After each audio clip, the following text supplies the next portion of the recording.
बातमी जळगावातून जळगावातील प्रसिद्ध सराफा दुकानावर ईडीनं कारवाई केली। ईडीकडून 1,69,60,00,000ची मालमत्ता जप्त करण्यात आली आहे।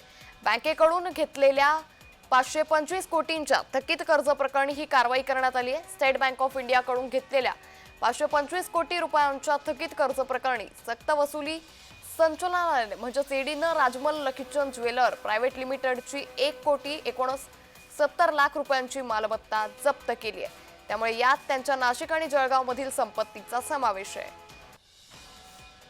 या संदर्भात अधिक माहिती घेऊयात आमचे प्रतिनिधी जुगल पाटील यांच्याकडून।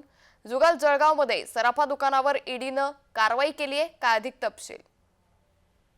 आरएल समूहाने स्टेट बँक ऑफ इंडियाकडून घेतलेल्या 525 कोटी रुपयाच्या थकीत कर्जाप्रकरणी स्टेट बँक इंडियाने दिल्ली सीबीआयकडे केलेल्या तक्रारीवरून गुन्हा दाखल करण्यात आला होता। त्याचप्रमाणे 17 ऑगस्ट 2023 रोजी ईडीने या ठिकाणी जळगावात येऊन तपासणी केली होती। त्यानंतर ईडीकडून करण्यात आलेल्या तपासणीमध्ये स्टेट बँक ऑफ इंडियाकडून घेतलेल्या 525 कोटी रुपयाच्या थकीत कर्जाप्रकरणी ईडीने राजमल किचन ज्वेलर्स या समूहावर या ठिकाणी कारवाई केली आहे। यामध्ये जवळपास 1,69,60,00,000 रुपयाची मालमत्ता या ठिकाणी जप्त केली आहे। नाशिक आणि जळगाव मधील ही मालमत्ता जप्त केल्याचं ईडीने आपल्या प्रसिद्धी पत्रकाद्वारे या ठिकाणी माहिती दिली आहे।